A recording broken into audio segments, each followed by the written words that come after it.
പ്രിയമുള്ള മുഅ്മിനീങ്ങളെ, സത്യവിശ്വാസികളെ, സർവശക്തനായ അല്ലാഹുവിന്റെ വിധിവിലക്കുകൾ അനുസരിച്ച് കഴിവിന്റെ പരമാവധി ജീവിതത്തിൽ അല്ലാഹുവിനെ തഖ്വ ചെയ്ത് ജീവിക്കണമെന്ന് ആമുഖമായി എന്നോട് നിങ്ങളോട് വസിയത്ത് ചെയ്യുകയാണ്.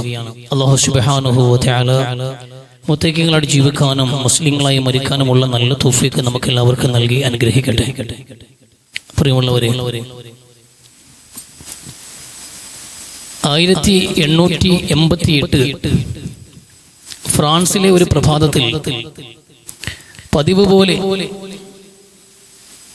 രാവിലെ ഉള്ള പതിവിന്റെ ഭാഗമായിട്ട് അന്നത്തെ വാർത്തകൾ പത്രത്തിൽ നിന്ന് വായിച്ചറിയാൻ വേണ്ടിയിരിക്കുന്ന കഥാനായകൻ പത്രത്തിന്റെ തലക്കെട്ടുകൾ, ഓരോ പേജിലെയും തലക്കെട്ടുകൾ വായിച്ച് വാർത്തകൾ മനസ്സിലാക്കി പേജുകൾ ഒന്നൊന്നായി മറിച്ച് ചരമക്കോളത്തിലേക്ക് എത്തി.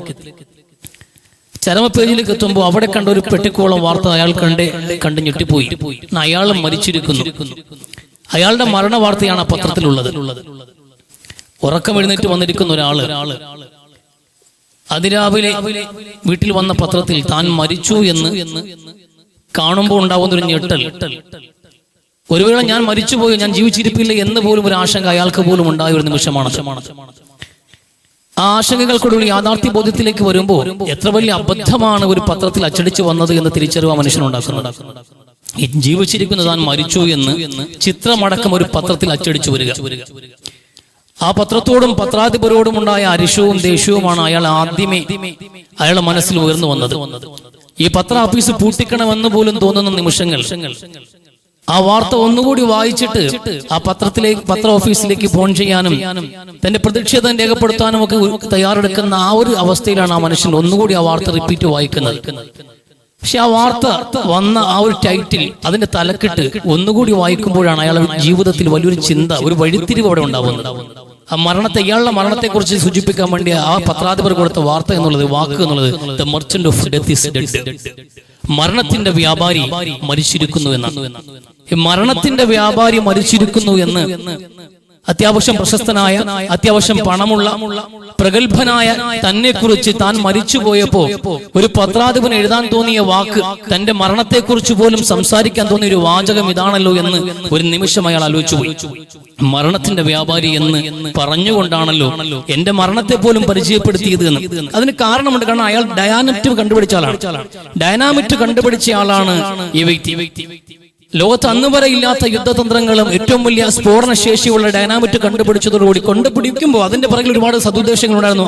കോറികളിലും മറ്റും പണിയെടുക്കുന്ന തൊഴിലാളികൾക്ക് അവരുടെ ജോലി ഭാരം ലഘൂകരിക്കുക, കൂടങ്ങൾ കൊണ്ട് തല്ലിപ്പൊട്ടിച്ചുകൊണ്ടിരുന്ന ചില സംഗതികളെ എളുപ്പം പൊട്ടിച്ചെടുക്കാവുന്ന ഒരു ഉപകാരമായിട്ടാണ് ആ മനുഷ്യൻ ഒരു പക്ഷേ അത് കണ്ടുപിടിച്ചിട്ടുണ്ടാവുക. പക്ഷെ ലോകത്ത് പിന്നെ അത് സ്വീകരിക്കപ്പെടുന്നത് 1865 പേറ്റന്റ് എടുത്തതിനെ തുടർന്ന് ലോകത്ത് വ്യാപകമായിട്ട് ഈ ഡൈനാമിറ്റിന് ആവശ്യക്കാരുണ്ടായി. കാരണം യുദ്ധത്തിന് ഒറ്റ സ്ഫോടനം കൊണ്ട് ഒരുപാട് മനുഷ്യരെ കൊന്നൊടുക്കാൻ ഇതിന് വലിയ സാധ്യതകൾ ഉള്ളത് കൊണ്ട് ആ മാരകശേഷിയുള്ള, സ്ഫോടന ശേഷിയുള്ള ആ വസ്തുവിന് വേണ്ടിയിട്ട്, ആ ആയുധത്തിന് വേണ്ടിയിട്ട് ലോകത്തെല്ലാവരും വിലപേശി. അങ്ങനെ കോടിക്കണക്കിന് രൂപയാക്ക് വന്നു മറിഞ്ഞു. അതിനാവശ്യക്കാരാണ്. ലോകത്ത് വ്യാപകമായി നടന്ന യുദ്ധങ്ങളിൽ ഡൈനാമിറ്റ് സാർവത്രികമായി ഉപയോഗിക്കപ്പെട്ട ഒരുപാട് മരണങ്ങൾ അതിന്റെ പുറകിൽ സംഭവിച്ചുകൊണ്ടേയിരുന്നു. ഇത്രയും വലിയ മനുഷ്യക്കുരുതിക്ക് ആയുധം സംഭാവന ചെയ്ത വ്യക്തിയെ പിന്നെ എങ്ങനെയാണ് പദപ്രയോഗത്തിൽ ഇങ്ങനെ പരിചയപ്പെടുത്തുക? ഇതിനേക്കാൾ മനോഹരമായ, വല്ലേ അയാൾക്ക് അനുയോജ്യമായ ഒരു വാചകമുണ്ട് എന്ന് പത്രാധിപനത്ത് പോലും തോന്നിയിട്ടില്ല. അത്രയും വലിയ മാരകമായ ആയുധം ഈ ലോകത്ത് സംഭാവന ചെയ്ത് മനുഷ്യക്കുരുതിക്ക് ആക്കം കൂട്ടിയ ആ മനുഷ്യനെ മനുഷ്യരുടെ കുരുതിയുടെ വക്താവെന്നല്ലാതെ എന്താ പറയുക? അതുകൊണ്ടാണ് അയാളെ കുറിച്ച് മർച്ചന്റ് ഓഫ് ഡെത്ത്, മരണത്തിന്റെ വ്യാപാരി എന്ന് കുറിക്കപ്പെട്ടത്. പക്ഷെ ആ തിരിച്ചറിവ് ആ മനുഷ്യനുണ്ടാക്കിയൊരു മാറ്റമുണ്ട്. ചരമക്കോളത്തിൽ നിന്ന് ആ മനുഷ്യൻ തിരിച്ചറിഞ്ഞ വലിയൊരു അറിവുണ്ട്. നമ്മുടെ കർമ്മങ്ങൾക്ക് ഒരിക്കലും മരണമില്ല എന്ന്. നമുക്ക് മരണമുണ്ട്, മരണമില്ലാത്തൊരു മനുഷ്യനുമില്ല. കുറഞ്ഞ കാലം ഇവിടെ ജീവിച്ച് ഒരു ദിവസം മരണപ്പെട്ടു പോകുന്നവനാണ് മനുഷ്യൻ. പക്ഷേ ആ മരണത്തിനപ്പുറത്തേക്കും നമ്മൾ ഇവിടെ ഓർക്കപ്പെടും. നമ്മുടെ കർമ്മങ്ങൾക്ക് മരണമില്ല എന്നൊരു തിരിച്ചറിവ് ആ മനുഷ്യനുണ്ടായി. അന്ന് മുതൽ പിന്നെയുള്ള ജീവിതം ലോകത്തിന്റെ നന്മയ്ക്ക് വേണ്ടിയിട്ട്, ജനങ്ങളുടെ പുരോഗതിക്ക് വേണ്ടി ആ മനുഷ്യൻ മാറ്റിവെച്ചു. നന്മയുള്ള കാര്യങ്ങൾ പ്രവർത്തിച്ചു കൊണ്ടേയിരുന്നു. 1895 അയാൾ വിൽപ്പത്തം തയ്യാറാക്കി.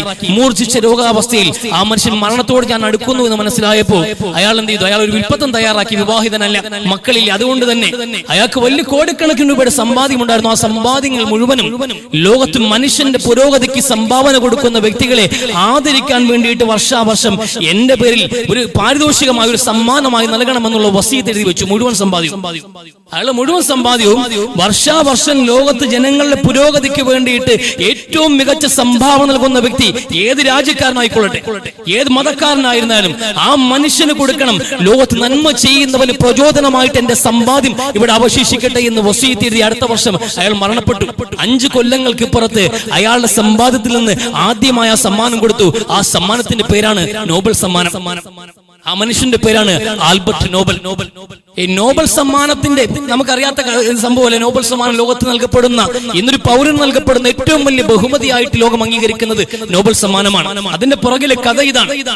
അതിന്റെ പുറകിൽ ഇങ്ങനെ കഥ വെക്കുന്നതിന്റെ പ്രധാനമായിട്ട് വലിയൊരു പോയിന്റ് നമുക്ക് മനസ്സിലാക്കാനുള്ള സംഗതി ഉണ്ടല്ലോ. ആ ചരമക്കോളത്തിൽ നിന്ന് ആ മനുഷ്യൻ മനസ്സിലാക്കുന്ന ഒരു യാഥാർത്ഥ്യമുണ്ട്. നമ്മൾ ഈ ജീവിതത്തിൽ ചെയ്തു പോകുന്ന പ്രവർത്തനങ്ങൾക്ക് മരണമില്ല. നമ്മളൊരു ദിവസം മരണപ്പെട്ടു പോയാലും നമ്മളെ കുറിച്ച് ഓർക്കുന്ന ഒരു സമൂഹം ഇവിടെ ഉണ്ടാകും. അത് നമ്മുടെ ചെയ്യത്തിന്റെ ഫലമായിരിക്കും. നമ്മൾ എങ്ങനെയാണോ ജീവിച്ചത്, നമ്മുടെ പ്രവർത്തനങ്ങൾ എങ്ങനെയായിരുന്നു എന്ന അടിസ്ഥാനത്തിലായിരിക്കും ഓരോ മനുഷ്യന്റെയും മനസ്സിൽ നമുക്ക് രൂപമുണ്ടാവുക. ഈ ചില്ലറ ദിവസങ്ങൾ നമ്മുടെ ജീവിച്ച് മരണപ്പെട്ടു പോകുമ്പോൾ മരണത്തിനപ്പുറത്ത് മനുഷ്യൻ ചില ഓർമ്മകളാണ്. നമ്മളെ എല്ലാവരും ഓർക്കും. നമ്മളെ മരണപ്പെട്ട് കഴിയുമ്പോൾ എല്ലാ മനുഷ്യന്റെയും സങ്കല്പത്തില് അവരുടെ ജീവിതത്തിൽ നമുക്ക് റോൾ ഉണ്ടാവും. എല്ലാവർക്കും ഒരു ഓർമ്മയുണ്ടാകും. നമ്മൾ അവർക്ക് നല്ലത് ചെയ്തിട്ടുണ്ടോ, മോശമായി പ്രവർത്തിച്ചിട്ടുണ്ടോ എന്നുള്ളത് അവർ വിലയിടും. അവർ വിലയിരുത്തി നമ്മളെ കുറിച്ച് നല്ലത് പറയുന്ന ഒരു സമൂഹത്തെ അവശേഷിപ്പിക്കുക എന്നത് ഒരു മനുഷ്യന്റെ ജീവിതത്തിന്റെ വിജയത്തിന്റെ ലക്ഷണം കൂടിയാണ്. നമ്മൾ മരിച്ചു കഴിഞ്ഞാലും നമ്മളെ കുറിച്ച് നല്ലത് പറയുന്ന 4 പേരെങ്കിലും ഉണ്ടാവുക എന്നുള്ളത് എത്ര മഹത്തായ വിജയമാണ്. ഒരു മനുഷ്യന്റെ ജീവിത വിജയങ്ങൾ എണ്ണേണ്ട, കൗണ്ട് ചെയ്യേണ്ട ഒരു സംഗതി കൂടിയാണ് നല്ലത് പറയാൻ 4 പേരെങ്കിലും അവശേഷിപ്പിക്കുക എന്നുള്ളത്. നമുക്ക് ആ ചിന്ത വരില്ല. നമ്മളെ സംബന്ധിച്ചിടത്തോളം ചത്ത ജഡത്തിന് എന്ത് ഇമേജാണ്. മരിച്ചു പോയിട്ട് ഒരു മനുഷ്യൻ ഇവിടെ നല്ലത് പറഞ്ഞാൽ നമുക്കെന്ത് നേട്ടമാണുള്ളത്? വല്ലവനും നല്ലത് പറയണം. ജനങ്ങൾ നമ്മൾ മരിച്ചാലും കൈയടിക്കണം, അല്ലെങ്കിൽ നമ്മൾ മരിച്ചാലും നമുക്ക് വേണ്ടിയിട്ട് ഇവിടെ എന്ത് ചെയ്യണം, മാലകൾ പാടണം, മഹത്വങ്ങൾ പറയണമെന്ന് ആഗ്രഹിക്കുന്നതിൽ എന്തർത്ഥമാണുള്ളത്? മരിച്ചു കഴിഞ്ഞിട്ട് നമ്മളെ കുറിച്ച് എന്ത് പറഞ്ഞാൽ എന്ത് പറഞ്ഞില്ലെങ്കിൽ എന്ത്, ജീവിച്ചിരിക്കുമ്പോ നമ്മൾ ആഗ്രഹങ്ങൾ നിറവേറണം, നമുക്ക് സന്തോഷമുണ്ടാകണം, നമുക്ക് വിജയങ്ങൾ ഉണ്ടാകണം. അതുകൊണ്ട് ആരുടെയും കണ്ണീര് നമുക്ക് പ്രശ്നമല്ല, മറ്റുള്ളവന്റെ പരാജയം നമുക്ക് പ്രശ്നമല്ല, മറ്റുള്ളവരുടെ ദുഃഖങ്ങൾ നമ്മുടെ പ്രശ്നമല്ല. മറ്റുള്ളവർക്ക് വേണ്ടിയും മാലോകർക്ക് വേണ്ടിയിട്ട് നീക്കിവെക്കാൻ നമുക്ക് സമയമില്ല. ആരെങ്കിലും മരണത്തിന് ശേഷം നല്ലത് പറഞ്ഞിട്ട് ആരെങ്കിലും ഗുഡ് സർട്ടിഫിക്കറ്റ് നൽകുന്നതിൽ നമുക്ക് എന്ത് വിലയാണുള്ളത്? അതിന്റെ പേരിൽ നമുക്ക് എന്ത് നേട്ടമാണുള്ളത് എന്നാണ് നമ്മൾ ചിന്തിക്കുക. നമുക്ക് നേട്ടമുണ്ട് എന്നുള്ളത് വിശുദ്ധ പ്രവാചകൻ ഇസ്ലാമും പഠിപ്പിച്ച കാര്യമാണ്. ഇസ്ലാം പഠിപ്പിക്കുന്ന കാര്യമാണ്. ജനങ്ങളുടെ ഭൂമിയിൽ സമകാലീനരായ സമൂഹം നൽകുന്ന അംഗീകാരം കൂടിയാണ് ഒരു മനുഷ്യന്റെ വിജയത്തിന്റെ നിദാനമെന്ന് പുണ്യ നബി സല്ലല്ലാഹു അലൈഹി വസല്ലം തങ്ങൾ ഇരിക്കുന്ന സദസ്സിലൂടെ ഒരു മയ്യിത്തിനെ കൊണ്ടുപോയി. ഒരു മനുഷ്യന്റെ മയ്യിത്ത് കൊണ്ടുപോകുമ്പോ റസൂലുള്ളാഹിയോട് സഹാബാക്കൾ പറഞ്ഞു, പ്രവാചകരെ, നല്ല മനുഷ്യനാണ്, നല്ല വ്യക്തിയാണ്, പരോപകാരിയായിരുന്നു, ഏതൊരു മനുഷ്യന് ഉപകാരം ചെയ്യുന്ന നല്ലൊരു വ്യക്തിത്വത്തിനുടമയായിരുന്നു എന്ന് ആ സമൂഹം പറഞ്ഞപ്പോ റസൂൽ പറഞ്ഞു, വജബത്ത്, അയാൾക്ക് അനിവാര്യമായിരിക്കുന്നു എന്ന്. അല്പസമയം കഴിഞ്ഞ് പിന്നെയും ഒരു മയ്യിത്ത് കൊണ്ടുപോയി. ആ മയ്യിത്ത് കൊണ്ടുപോകുമ്പോ സഹാബത്ത് പറഞ്ഞു, പ്രവാചകരെ, ഈ മനുഷ്യനെ കൊണ്ട് വലിയ ഷർറായിരുന്നു, പരദ്രോഹിയായ ഒരു മനുഷ്യനായിരുന്നു, എല്ലാവർക്കും വലിയ ഇടങ്ങേറുണ്ടായിരുന്നു ഇയാളെ കൊണ്ട് എന്ന്. അപ്പോൾ റസൂല് പറഞ്ഞു വജബത്ത് എന്ന്.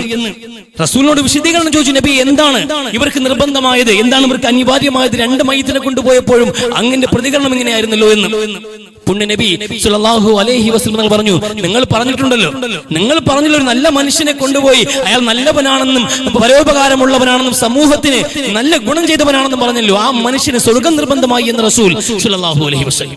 ആ മനുഷ്യന് സ്വർഗമാണ് നിർബന്ധമായിരിക്കുന്നത്. എന്നാൽ രണ്ടാമത് കൊണ്ടുപോയ ആളെ കുറിച്ച് നിങ്ങൾ പറഞ്ഞത് അയാൾ മോശക്കാരനാണ്, പരദ്രോഹിയായിരുന്നു എന്ന് പറഞ്ഞിട്ടുണ്ടെങ്കിൽ അയാൾക്ക് നരകവും നിർബന്ധമായിരിക്കുന്നു. എന്ന് പുണ്യ നബി സല്ലല്ലാഹു അലൈഹി വസല്ലം. ഈ ജനങ്ങൾ, നിങ്ങളുണ്ടല്ലോ, നിങ്ങൾ ഈ ഭൂമിയിലെ സാക്ഷികളാണ് എന്ന് റസൂലുള്ളാഹി സ്വല്ലല്ലാഹു അലൈഹി വസല്ലം. നമുക്ക് ചുറ്റും ജീവിക്കുന്ന ഒരു സമൂഹമാണ് നമുക്ക് ആദ്യം മാർക്കിടേണ്ടവർ. നമുക്ക് ചുറ്റും ജീവിക്കുന്ന ജനം ഒരു മരണത്തോടുകൂടി ആ ശല്യം ഒഴിവായല്ലോ എന്ന് മയ്യിത്ത് അടക്കാൻ വേണ്ടിയിട്ട് ആള് കൂടുന്നത് കൊണ്ട് അത് നമുക്കുള്ള അംഗീകാരമാണെന്ന് കണക്കാക്കില്ല.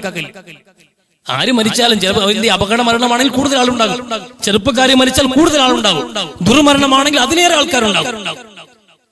അപ്പൊ ആൾക്കാർ കൂടുന്നത് കണ്ടിട്ട് ഇവരൊക്കെ നമ്മളോട് വലിയ സ്നേഹം വെച്ചവരാണ്, നമ്മൾക്ക് വലിയ വില വെച്ചവരാണെന്ന് കണക്കാക്കാൻ പാടില്ല. അവന്റെ ഉള്ളിൽ നമുക്കറിയില്ല, ഓരോ മനുഷ്യന്റെ ഉള്ളിൽ നമുക്കുള്ള സ്ഥാനം നമുക്കറിയില്ല. പലരും പലരുടെയും മരണത്തിൽ സന്തോഷിക്കുന്ന നിമിഷങ്ങൾ പോലും ഉണ്ടാകുന്നു എന്നുള്ളത് നമ്മൾ എത്രത്തോളം മോശമായി ജീവിച്ചു എന്നതിന്റെ തെളിവാണ്. അന്തുമു ശുഹദാഉ ഫിൽ അർള്, ഭൂമിയിലെ സാക്ഷികളാണ് നിങ്ങൾ എന്ന് പുണ്യ നബി സല്ലല്ലാഹു അലൈഹി വസല്ലം. നമുക്ക് കിട്ടുന്ന ആദ്യത്തെ സർട്ടിഫിക്കറ്റ് ജനം നൽകേണ്ടതാണ്. നമ്മൾ ചുറ്റുപാടും ജീവിച്ചൊരു സമൂഹം, നമ്മുടെ ചുറ്റുപാടുള്ള ജനം ഒരു മനുഷ്യന്റെ മരണത്തിൽ സങ്കടമുണ്ടാവുകയും അയാൾ നമുക്ക് വലിയ നഷ്ടമാണ് എന്ന് ഇവിടെ രാഷ്ട്രീയക്കാർ പറയുന്ന കണക്കല്ല. രാഷ്ട്രീയക്കാർ അങ്ങോട്ടും ഇങ്ങോട്ടും എന്ത് ചെയ്യും? ജീവിച്ചിരിക്കുമ്പോൾ അങ്ങോട്ടും ഇങ്ങോട്ടും അഴിമതികൾ ആരോപിക്കും, വിമർശനങ്ങൾ ഉന്നയിക്കും, ശക്തമായ ഭാഷയിൽ ചീത്ത വിളിക്കുന്നത് പോലെ നമുക്ക് അനുഭവപ്പെടും. പക്ഷെ മരിച്ചു കഴിയുമ്പോൾ എല്ലാവർക്കും ഒരേ പ്രതികരണമാണ്, എന്റെ രാഷ്ട്രീയ ഗുരുവായിരുന്നു അദ്ദേഹം, എന്റെ രാഷ്ട്രീയ ഗുരുവായിരുന്നു, എന്റെ ഒരു മാർഗദർശിയായിരുന്നു, എന്റെ ഒരു അഭ്യുതകാംക്ഷയായിരുന്നു, രണ്ട് പാർട്ടി ആയിരുന്നെങ്കിലും നമ്മൾ തമ്മിൽ അന്തർധാര സജീവമായിരുന്നു എന്ന് ഈ വിധത്തിലൊക്കെ എങ്ങനെ എന്ത് ചെയ്യും? ആൾക്കാർ പ്രതികരിക്കും. അതൊക്കെ നെഞ്ചിന് മീതെ പറയുന്ന വാക്കുകളാണ്. അതിനപ്പുറത്തേക്ക് അവർക്കിടയിൽ അങ്ങനെ ഒരു സൗഹൃദം ഉണ്ടായിട്ടില്ല. ഈ പറയുന്നത് പോലെ ആരെങ്കിലും പറഞ്ഞത് കൊണ്ടൊന്നും ഉണ്ടാവില്ല. നമ്മൾ ജീവിതം കൊണ്ട് നേടിയെടുക്കാൻ കഴിയണം. ഈ ജനങ്ങൾ നമ്മളെ കുറിച്ച് നല്ലത് പറയുക എന്നുള്ളത് ഒരു അംഗീകാരമാണ്. അതാണ് ഇബ്രാഹിം നബി അലൈഹി സ്വലാം അള്ളാഹുവിനോട് ആവശ്യപ്പെടുന്നത്. അള്ളാഹുവേ, ഞാൻ മരിച്ചു കഴിഞ്ഞാലും എന്റെ പിൻതലമുറയിലും അള്ളാഹുവേ എന്നെ കുറിച്ച് സൽകീർത്തി നിലനിർത്തണേ അള്ളാഹുവേ എന്ന് ഇബ്രാഹിം നബി അലൈഹി സ്വലാം. ഈ മരണശേഷവും നല്ല ഓർമ്മകളായി ജനഹൃദയങ്ങളിൽ എനിക്ക് സ്ഥാനം നൽകണേ അള്ളാഹുവേ എന്ന് മഹാനായ പ്രവാചകൻ ഖലീലുല്ലാഹി ഇബ്രാഹിം നബി അലൈഹി. അതുകൊണ്ട് എന്ത് നേട്ടം ഇബ്രാഹിം നബിക്ക്? ഇന്നും വാഴ്ത്തപ്പെടുന്നുണ്ട് ഖലീലുല്ലാഹി ഇബ്രാഹിം നബി അലൈഹിസ്സലാം. ആ പേര് പറയാതെ ഒരു ദിവസവും മുസ്ലിമിന് കടന്നു പോയിട്ടില്ല. അത് വെറുതെ സംഭവിച്ചതല്ല, അദ്ദേഹം നൽകിയ സംഭാവനകൾ കൂടി കണക്കിലെടുത്തിട്ടാ. ഇന്ന് നമ്മൾ നെഞ്ചിരിഞ്ഞ് നിൽക്കുന്നുണ്ടെങ്കിൽ, ആ കഅബാലയം നിലനിൽക്കുന്നുണ്ടെങ്കിൽ ഇബ്രാഹിം നബി അലൈഹി ഇസ്ലാമിനെ ഓർക്കാതിരിക്കാൻ വിശ്വാസിക്ക് വകയില്ല. മഖാം ഇബ്രാഹിം ഉള്ള കാലം ഇബ്രാഹിം നബി അലൈഹി ഇസ്ലാമിനെ വിസ്മരിക്കാൻ വിശ്വാസി കഴിയില്ല. 5 നേരം വിശ്വാസി നമസ്കരിക്കുമെങ്കിൽ ഉറപ്പായിട്ടും ഇബ്രാഹിം നബി അലൈഹി ഇസ്ലാമിന്റെ പേര് പറയാതെ ഒരു നമസ്കാരവും ശരിയാവില്ല. അപ്പൊ ഇബ്രാഹിം നബി അലൈഹി ഇസ്ലാം നടത്തിയ സംഭാവനകളും ജീവിതത്തിൽ നടത്തിയിട്ടുള്ള പെരുമാറ്റങ്ങളുടെയും കർമ്മങ്ങളുടെയും ഫലമായിട്ട് ഒരു സമൂഹത്തിന്റെ നെഞ്ചകങ്ങളിലേക്ക് ആഴ്ന്നിറക്കിയ ഒരു ഓർമ്മയായി അദ്ദേഹം മാറിയിട്ടുണ്ട്. 4000 വർഷങ്ങൾക്കപ്പുറം ജീവിച്ച ഇബ്രാഹിം നബി അലൈഹി ഇസ്ലാം ഒരു ഓർമ്മ പോലും മങ്ങാതെ, ഒരു മനുഷ്യന്റെയും ഓർമ്മയിൽ നിന്ന് മങ്ങിപ്പോകാതെ എന്നും ഓർക്കപ്പെടുന്നുണ്ടെങ്കിൽ ഇബ്രാഹിം നബി അലൈഹി ഇസ്ലാമിന്റെ ജീവിതമാണ്. ഇന്ന് നമ്മളിവിടെ ജീവിച്ചിരിക്കുന്ന ആൾക്കാരാണ്. പലരും പറയും, ഏറ്റവും അടുത്ത സുഹൃത്ത് നമ്മൾ കണക്കാക്കുന്ന ആൾക്കാർ പറയും, അല്ലെ നിന്റെ കാര്യങ്ങൾ മറന്നുപോയി കേട്ടോ, നിന്നെ അങ്ങ് മറന്നുപോയി, വലിയൊരു എന്റെ ഒരു കല്യാണത്തിന്റെ എന്റെ എൻഗേജ്മെന്റ് ആയിരുന്നു, വിവാഹം ഉറപ്പിക്കലായിരുന്നു, പക്ഷെ നിന്നങ്ങ് മറന്നുപോയി. അത്രേ ഉള്ളൂ. നമുക്കിടയിൽ നമ്മളിവിടെ ജീവിച്ചിരിക്കുമ്പോഴും അത്രയെങ്ങും ഒരു മനുഷ്യന്റെ ഹൃദയത്തിൽ ഇടം പിടിക്കാൻ നമ്മളെ കൊണ്ട് കഴിഞ്ഞിട്ടില്ല. അത് ചെറിയൊരു കാര്യമായിട്ട് ആരും കണക്കാക്കരുത്. ഇബ്രാഹിം നബി അലൈഹി സ്വലാം നടത്തിയ പ്രാർത്ഥനയും അദ്ദേഹം ഇന്നും ഓർക്കപ്പെടുന്നു എന്നുള്ളത് അത് വലിയ കാര്യമാണ്. ജീവിച്ചിരിക്കുമ്പോൾ തന്നെ ഓർക്കപ്പെടാത്തവരാ നമ്മള്.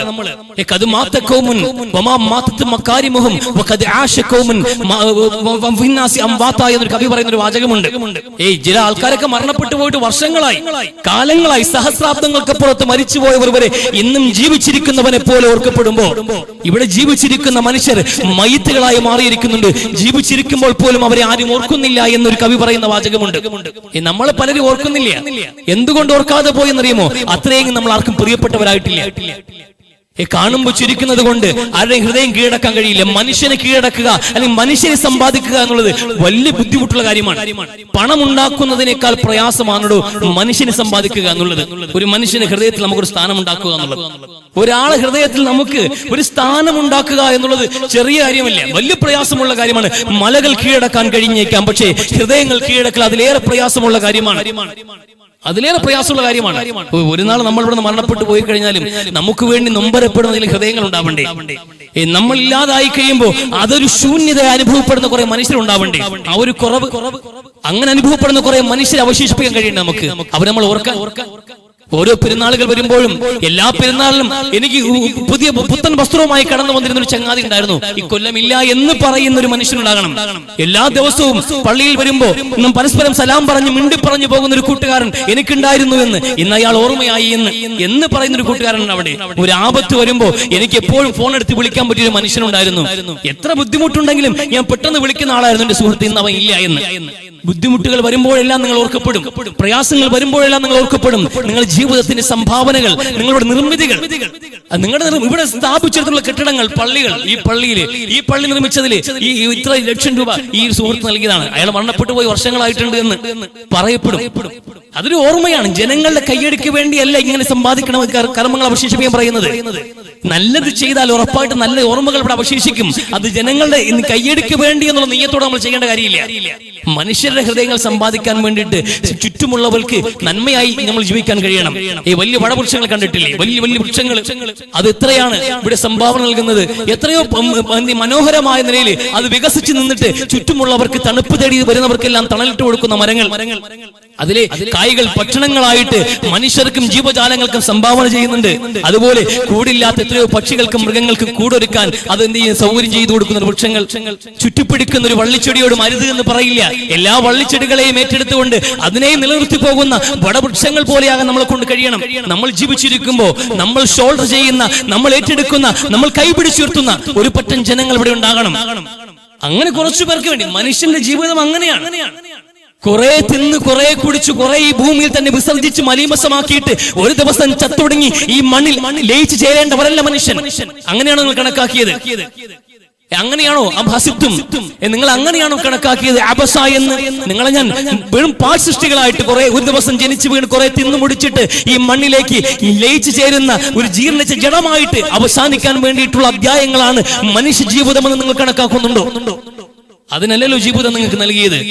അള്ളാഹു ഒരു മനുഷ്യനെ പരീക്ഷിക്കാനല്ല ഈ ഭൂമി സംവിധാനിച്ചത്. എല്ലാ മനുഷ്യരെയുമാണ്. അള്ളാഹുവിനോട് നന്ദിയുള്ളവരായിരിക്കുമ്പോൾ തന്നെ ചുറ്റുമുള്ള മനുഷ്യരോട് കടമകൾ പൂർത്തീകരിക്കുന്നവൻ കൂടിയായിരിക്കണം മനുഷ്യൻ. അങ്ങനെയാ മനുഷ്യനെ സംവിധാനിച്ചത്. ഒരു സാമൂഹ്യ ജീവിയായി മനുഷ്യനെ അള്ളാഹു പടച്ചുവിട്ടത് ഈ പരീക്ഷണം കൂടി മുമ്പിൽ വെച്ചുകൊണ്ടാണ്. നമ്മൾ ചുറ്റുമുള്ള ഇവരോട് എങ്ങനെ പെരുമാറുന്നു എന്ന്, നമുക്ക് ചുറ്റുമുള്ളവർ ബാധിക്കപ്പെടുമ്പോൾ, അവർക്ക് സങ്കടമുണ്ടാകുമ്പോൾ, വയനാട് ദുരന്തമുണ്ടായപ്പോ ഒറ്റ രാത്രി കൊണ്ട് ഒരു സമൂഹം ഒന്നടങ്കം ബാധിക്കപ്പെട്ട ഒരു ഉരുൾപൊട്ടൽ ഉണ്ടായി. ആയിരക്കണക്കിന് മനുഷ്യരെ ബാധിച്ചു. 500ഓളം മനുഷ്യർക്ക് മരണമുണ്ടായി. ഒരു ഗ്രാമം തന്നെ അഴിഞ്ഞുപോയി. ആ ഒരു അവസ്ഥയിൽ നിൽക്കുമ്പോഴും അതെല്ലാം കണ്ടിട്ട് ഊറിച്ചിരിക്കുന്ന ഒരു സമൂഹം ഉണ്ടായി എന്നുള്ളത് എത്ര ഖേദകരമാണ് മനുഷ്യ സമൂഹത്തിൽ.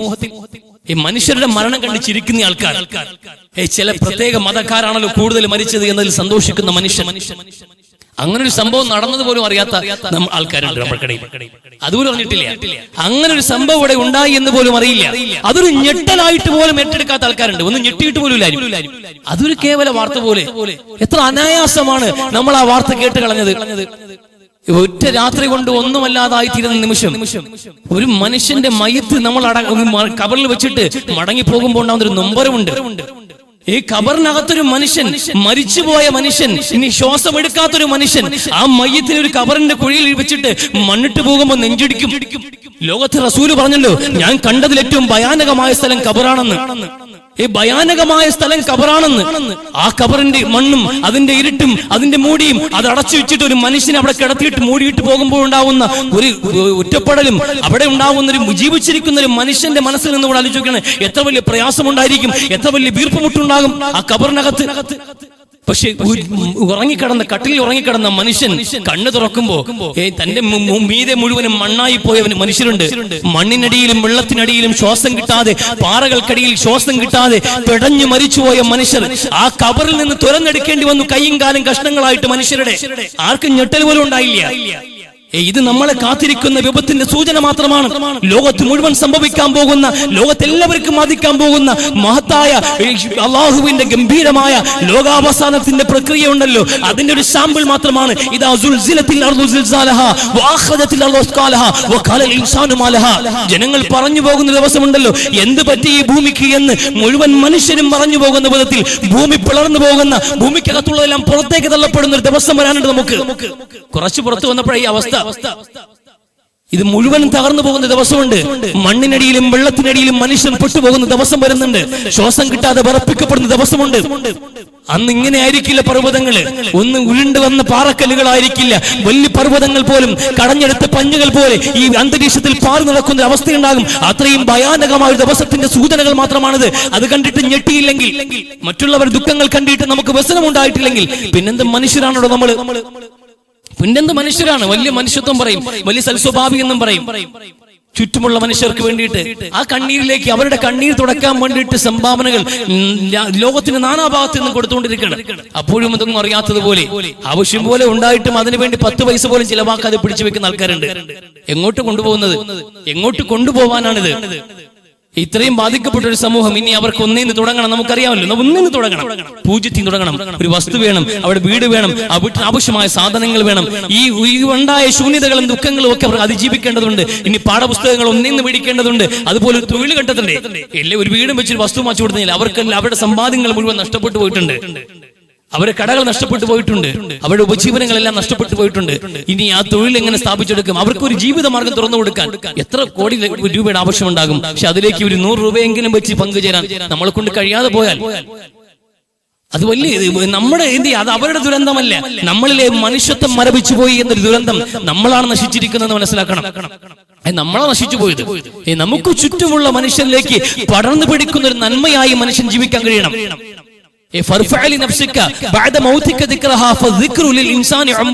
എന്ന് പറയുന്ന ഒരു കവി വാചകമുണ്ട്.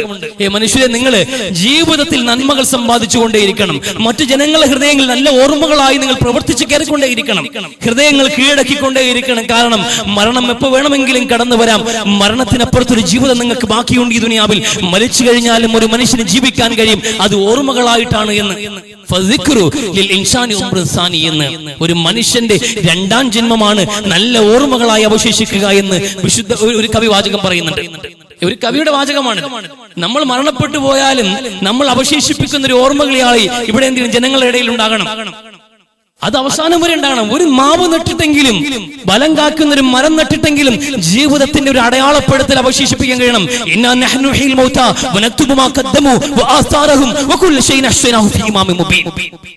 അങ്ങനെയുള്ള അടയാളങ്ങളാണ് ഒരു മനുഷ്യന്റെ ഏറ്റവും വലിയ അവശേഷിപ്പുകൾ എന്ന് വിശുദ്ധ ഖുർആൻ തന്നെ പറയുന്നുണ്ട്.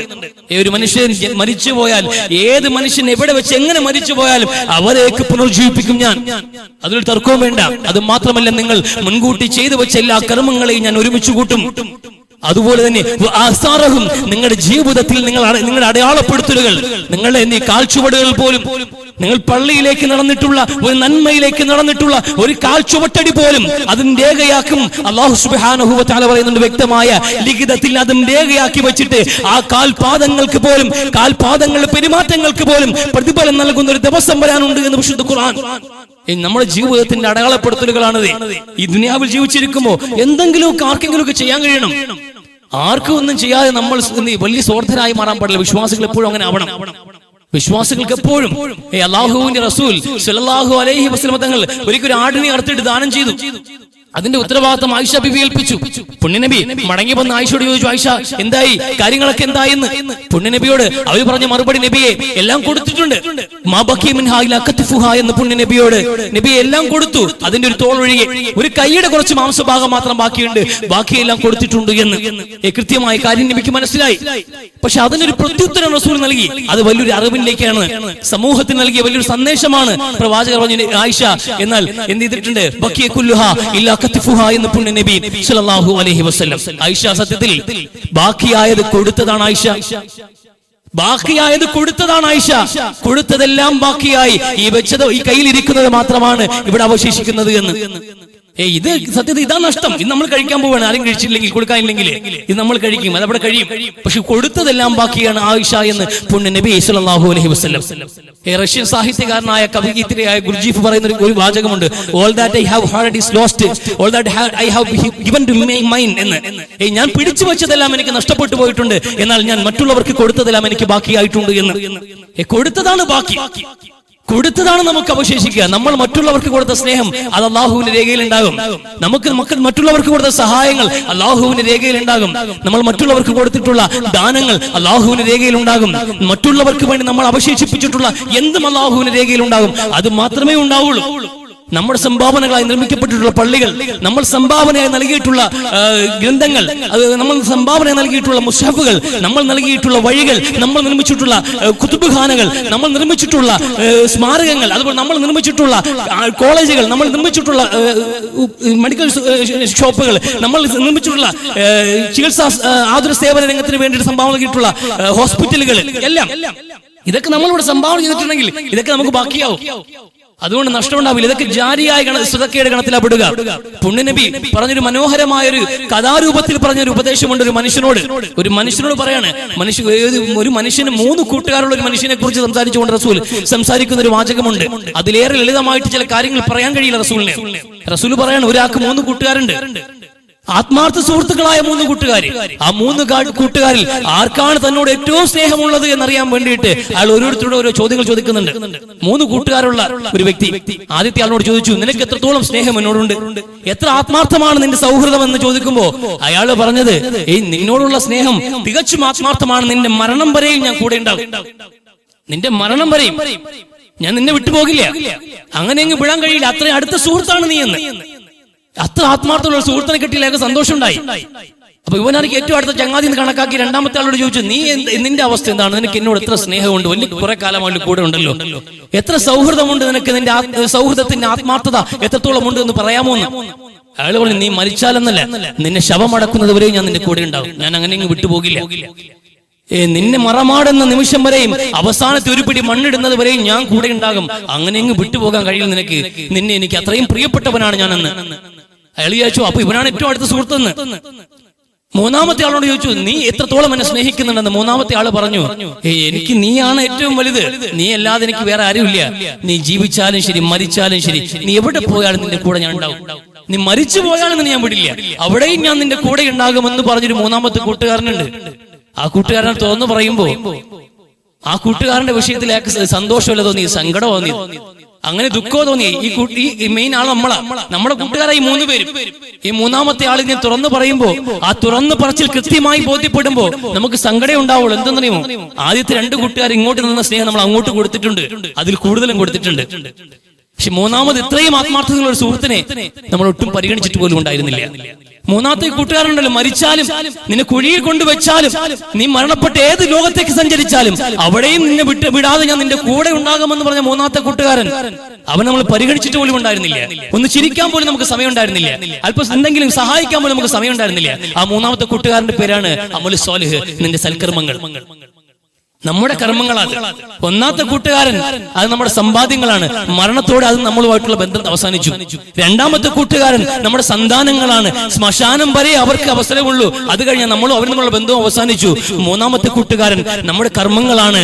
അള്ളാഹുവിന്റെ റസൂൽ പറഞ്ഞൊരു വാചകമുണ്ട്, ബർറാ ഇബ്നു ആസിബ് പഠിപ്പിക്കുന്ന വിശാലമായ ഒരു ഹദീസിന്റെ ഒരു മധ്യഭാഗത്ത് റസൂൽ പറയുന്നുണ്ട്, ഒരു മനുഷ്യന്റെ കബറിലേക്ക് കൊണ്ടുവച്ച് കഴിയുമ്പോൾ ആ കബറിലേക്ക് അവന്റെ അടുക്കലേക്ക് ഒരു മനുഷ്യൻ കടന്നു വരും. ആ മനുഷ്യർക്ക് 2 രൂപം ഉണ്ടാവും. ഒരു മനുഷ്യൻ, നല്ലവനായ ഒരു മനുഷ്യൻ, ഒരുപാട് സൽക്കർമ്മങ്ങൾ പ്രവർത്തിച്ചു പോയ ഒരു മനുഷ്യന്റെ അടുക്കലേക്ക് ഒരു മനുഷ്യൻ കടന്നു വരും. സ്ട്രേഞ്ചറായ ഒരു മനുഷ്യൻ, ഒരു പരിചയവുമില്ല.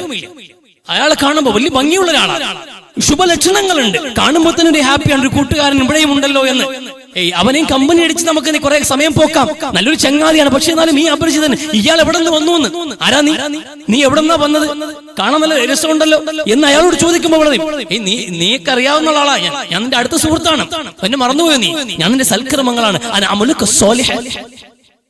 ഞാൻ നിന്റെ സൽക്കർമ്മങ്ങളാണ്, ഞാൻ നിന്റെ കൂട്ടിനിവിടെ ഉണ്ട്, ഞാൻ പറഞ്ഞില്ലേ നിന്നെ വിട്ടുപോകില്ല എന്ന്, നിന്റെയോടൊപ്പം ഞാൻ ഉണ്ടാകുമെന്ന് പറഞ്ഞ ആ സൽക്കർമ്മങ്ങളാണെന്ന് പറഞ്ഞ് ആ മനുഷ്യൻ ആ കബറിൽ കൂട്ടിരിക്കുമ്പോ അയാൾക്കുണ്ടാവുന്ന ഒരു ആത്മവിശ്വാസമുണ്ട്. ആ ആത്മവിശ്വാസം കൊണ്ട് അള്ളാഹുവിടെ നടത്തുന്ന പ്രാർത്ഥനയുണ്ട്, ഒരു ധൈര്യം ഉണ്ടായ അള്ളാഹുവേ ലോകം അവസാനിക്കട്ടെ എന്ന്, ലോകം അവസാനിപ്പിക്കല്ല, എനിക്ക് ധൈര്യമുണ്ട് എന്ന്, എന്റെ സൽക്കർമ്മം എന്നെ വിട്ടുപോയിട്ടില്ല, എന്റെ കർമ്മങ്ങൾ എനിക്ക് കൂട്ടിരിക്കുമ്പോ എനിക്ക് ഇനി പേടിയില്ല എന്ന് പറഞ്ഞ് സധൈര്യം അള്ളാഹുവിനോട് പ്രാർത്ഥിക്കും, അള്ളാഹു ലോകം അവസാനിപ്പിക്കാൻ. എന്നാൽ മറ്റൊരു മനുഷ്യന് ഒരു കൂട്ടുകാരുണ്ടാവും, മെലിഞ്ഞൊട്ടിയ ഒരു കോലത്തിൽ ഒരു മനുഷ്യൻ കടന്നു വരും, വിരൂപിയായ മനുഷ്യൻ, കാണുമ്പോൾ തന്നെ അറപ്പ, വല്ലാത്ത വെറുപ്പ്, ഒറ്റപ്പെട്ടു പോയ ഏകാന്തതയിൽ ഈ കബറിന്റെ തടവറക്കകത്ത് പെട്ടുപോയപ്പോ അത് തന്നെ വലിയ പ്രയാസമായിരിക്കുമ്പോ അതിന് മീതെ പിന്നെയും ഒരു പ്രയാസമായിട്ട് ഈ അറപ്പുള്ള രൂപം കണ്ടിരിക്കാനുള്ള വെറുപ്പ് കൊണ്ട് ഈ മനുഷ്യൻ ചോദിക്കാൻ, നീ എന്തിനാ ഇവിടെ വന്നത്, എന്തിനാ എന്റെ കബറിൽ കയറി ഇരിക്കുന്നത്, ആരാ നീ, എന്നെ ബുദ്ധിമുട്ടിക്കാതൊന്ന് പോകാൻ. അങ്ങനെ അങ്ങ് പോകാൻ പറ്റില്ല, ഞാൻ നിനക്ക് ഏറ്റവും വേണ്ടപ്പെട്ട ആളാണെന്ന്, ഞാൻ നിന്റെ കർമ്മങ്ങളാണ് എന്ന്, നീ ചെയ്തു കൂട്ടിയ ദുഷ്കർമ്മങ്ങളാണ്, നീ ചെയ്തു കൂട്ടിയ പാപങ്ങളാണ്, നീ ചെയ്തു കൂട്ടിയിട്ടുള്ള തിന്മകളാണ് ഞാനെന്ന് ആ കർമ്മങ്ങൾ പറയുന്നൊരു നിമിഷമുണ്ട്. അല്ലാഹുവേ ഇവനെയും കൊണ്ട് ഇനി അങ്ങോട്ടൊരു യാത്ര എന്നെ കൊണ്ട് കഴിയില്ല, ലോകത്തിന് അവസാനിപ്പിക്കില്ല, ഒരിക്കലും ലോകാവസാനം ഉണ്ടാകാതിരിക്കട്ടെ എന്ന് അള്ളാഹുവിനോട് കബറാളി പ്രാർത്ഥിക്കുമെന്ന് റസൂൽ സ്വല്ലല്ലാഹു അലൈഹി വസല്ലം. നമ്മുടെ കർമ്മങ്ങൾ നമ്മൾ തിരിഞ്ഞു കൊത്തുന്ന നിമിഷമുണ്ട്, മരണം മുതൽ അപ്പുറത്തോട്ട്. അതുകൊണ്ട് ജീവിതത്തിൽ നമ്മൾ നന്മകൾ സമ്പാദിക്കാൻ കഴിയണം. മറ്റുള്ളവർക്ക് കൊടുക്കുന്ന സ്നേഹവും നന്മകളുമാണ് അവശേഷിക്കുക, വേറെ ഒന്നും ഉണ്ടാവില്ല. അള്ളാഹുവിന് വേണ്ടി നിർവഹിക്കുന്ന ആരാധനാകർമ്മങ്ങളും മറ്റു മനുഷ്യർക്ക് വേണ്ടി നമ്മൾ ചെയ്യുന്ന ത്യാഗങ്ങളും നൊമ്പരങ്ങളും പ്രവർത്തനങ്ങളുമാണ് അവശേഷിക്കുക. അല്ലാതൊന്നുമില്ല. നമുക്ക് നിലനിൽക്കാൻ ആഹാരങ്ങൾ വേണം, കഷ്ടപ്പെട്ട് അധ്വാനിച്ച് ഭക്ഷിക്കണം, അതൊക്കെ നല്ല കാര്യങ്ങൾ തന്നെയാണ്. അപ്പോഴും നമ്മുടെ അവശേഷിക്കുന്ന നന്മകൾ എന്ന് പറഞ്ഞാൽ മറ്റുള്ളവർക്ക് നമ്മൾ പകർന്നു കൊടുക്കുന്നതാണ്. അത് ജനങ്ങളുടെ കൈയടിക്ക് വേണ്ടി ആകണമെന്നല്ല. ജനങ്ങൾ ഇവിടെ കൈയടിച്ചാലും ഇല്ലെങ്കിലും അള്ളാഹു അത് രേഖപ്പെടുത്തിയിട്ടുണ്ടാകും. പുണ്യനബി പറഞ്ഞൊരു സംഭവമുണ്ട്. എത്രയോ വർഷങ്ങൾക്ക് മുമ്പ് ഏത് കാലഘട്ടത്തിലാണ്, ആരാണ്, എവിടെയാണ് കൃത്യമായി രേഖയൊന്നുമില്ല, ഒരു രേഖയുമില്ല. പക്ഷെ റസൂൽ സംസാരിച്ചു ഒരു സ്ത്രീയെ കുറിച്ച്, ഒരു അഭിസാരികയായ സ്ത്രീയെ കുറിച്ച് സംസാരിച്ചു. അവർ ദാഹിച്ച് വെള്ളം കുടിച്ച നിമിഷത്തിൽ അവരെ പോലെ ദാഹിച്ച് മണ്ണിൽ ദാഹജലത്തിന് വേണ്ടിയിട്ട് നനഞ്ഞ മണ്ണിന്റെ ഈർപ്പത്തിൽ നിന്ന് നാവ് കൊണ്ട് ചുഴറ്റിക്കൊണ്ടിരുന്ന ഒരു പട്ടിക്ക് വേണ്ടി വെള്ളം കൊടുത്തൊരു സ്ത്രീയെ കുറിച്ച് റസൂൽ സംസാരിക്കണം. ആ പട്ടിയുടെ ആ ഒരു ദാഹമുണ്ടല്ലോ, ആ നായിന്റെ ദാഹവും താൻ അനുഭവിച്ച അതേ ദാഹമാണെന്ന് തിരിച്ചറിവില് ഒരു ജീവിക്ക് അതൊരു ജീവനാണ്. അതിനുള്ള ദാഹത്തെ പരിഗണിച്ചുകൊണ്ട് അതിന് വെള്ളം കൊടുത്തൊരു സ്ത്രീക്ക് സ്വർഗമുണ്ട് എന്ന് റസൂൽ സ്വല്ലല്ലാഹു അലൈഹി വസല്ലം. അതിനുശേഷം എന്താണ് സംഭവിച്ചത്, അതിനു മുമ്പ് എന്തൊക്കെയാണ് സംഭവിച്ചത്, ഇത് ഏത് കാലഘട്ടമാണ് അറിയില്ല. അതൊരു ടേണിംഗ് പോയിന്റ്. അവർ ജീവിതത്തിന് തന്നെ ഒരു വഴിത്തിരിവായിട്ടുണ്ടാകണം. അതിനുശേഷം അവർ ജീവിച്ച ജീവിതത്തിൽ നന്മയുണ്ടാകണം. അതൊന്നും നമുക്കറിയില്ല. പക്ഷെ ഒന്നും വ്യക്തമാണ്, ആ സ്ത്രീയുടെ ജീവിതത്തിന്റെ വഴിത്തിരിവ് എന്ന് പറഞ്ഞാൽ ഈ സംഭവമാണ്. ഇത് റസൂൽ പഠിപ്പിക്കുന്നത്. പക്ഷെ ഇത് ആരാ കണ്ടത്? ഒരു മനുഷ്യനും കണ്ടില്ല, ഒരു കഥാപുസ്തകത്തിൽ എഴുതിയില്ല, ഒരു ചരിത്രരേഖയിലും ഇല്ല. കണ്ടത് ഒരേ ഒരാൾ അല്ലാഹുവാ. അള്ളാഹ് മാത്രമേ കണ്ടുള്ളൂ. ആരെയും കൈയടിക്കാൻ വേണ്ടി ചെയ്തതല്ല. മനുഷ്യന്റെ മനസ്സിന്റെ നന്മയിൽ നിന്ന്, ഉള്ളിൽ നിന്നുള്ള നന്മ കൊണ്ട് ചെയ്ത ഒരു നന്മയാണ്. ആ നന്മയ്ക്ക് അള്ളാഹ് കൊടുത്ത അംഗീകാരമാണ് ഇന്നും നമ്മൾ ഓർക്കാൻ കഴിയും. റസൂലിന്റെ നാവിലൂടെ അത് ലോകത്തിന്റെ മുമ്പിലേക്ക് അള്ളാഹു എത്തിക്കുന്നു. ഇന്നും നമ്മൾ അവരെ ഓർക്കുന്നുണ്ട്. അവർ പേര് പോലും അറിയില്ല, ഏത് രാജ്യമെന്നറിയില്ല, എവിടെയാണ് സംഭവിച്ചെന്നറിയില്ല. പക്ഷെ അപ്പോഴും നമ്മുടെ മുമ്പിൽ അവശേഷിക്കുന്ന ഒരു ഓർമ്മയായിട്ട് ആ സൽക്കർമ്മം മാറിയിട്ടുണ്ട് എന്നുള്ളത് ആ കർമ്മത്തിന് കിട്ടിയ അംഗീകാരമാണ്. ദുനിയാവിലെ അംഗീകാരമുണ്ടെങ്കിൽ പരലോകത്ത് ഉറപ്പായിട്ടും അവർക്ക് വലിയ സ്വീകാര്യത ഉണ്ടാവില്ല.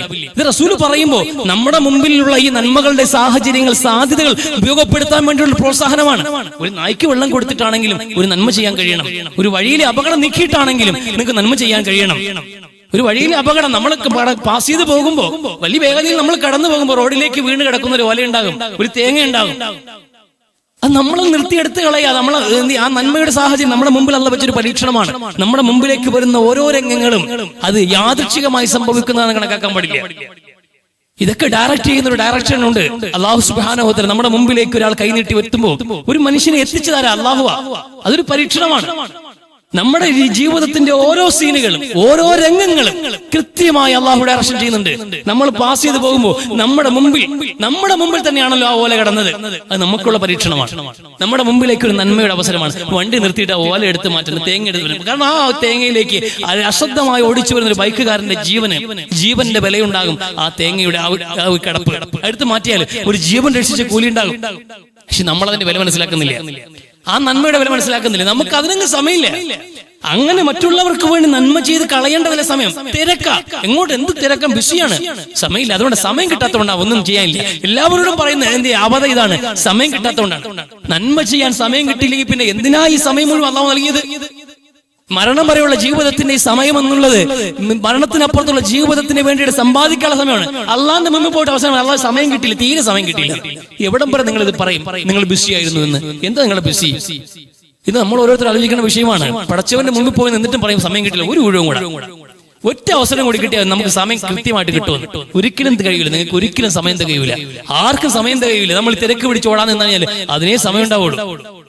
അല്പം നിന്ന് ചിന്തിക്കാൻ, ആൾക്കൂട്ടത്തിന്റെയും ബഹളങ്ങളുടെ ഇടയിൽ നിന്ന് മാറി നിന്ന് ഒറ്റയ്ക്ക് ഒന്ന് ആലോചിക്കാനൊക്കെ കഴിയണം. ചില ചിന്തകൾ വലിയ മാറ്റം നമുക്ക് ഉണ്ടാക്കാൻ കഴിയും. അതുകൊണ്ട് കൃത്യമായി ആലോചിക്കുക. ഈ ജീവിതത്തിന് അർത്ഥമുണ്ടാകുന്ന വിധത്തിൽ നാളേക്ക് വേണ്ടി കരുതി വെക്കാൻ ഒരു പിടി നന്മകളെങ്കിലും സമ്പാദിക്കാൻ അങ്ങനെ ശ്രമിക്കുക. അല്ലാഹു സുബ്ഹാനഹു വ തആല തൗഫീഖ് നൽകി അനുഗ്രഹിക്കട്ടെ.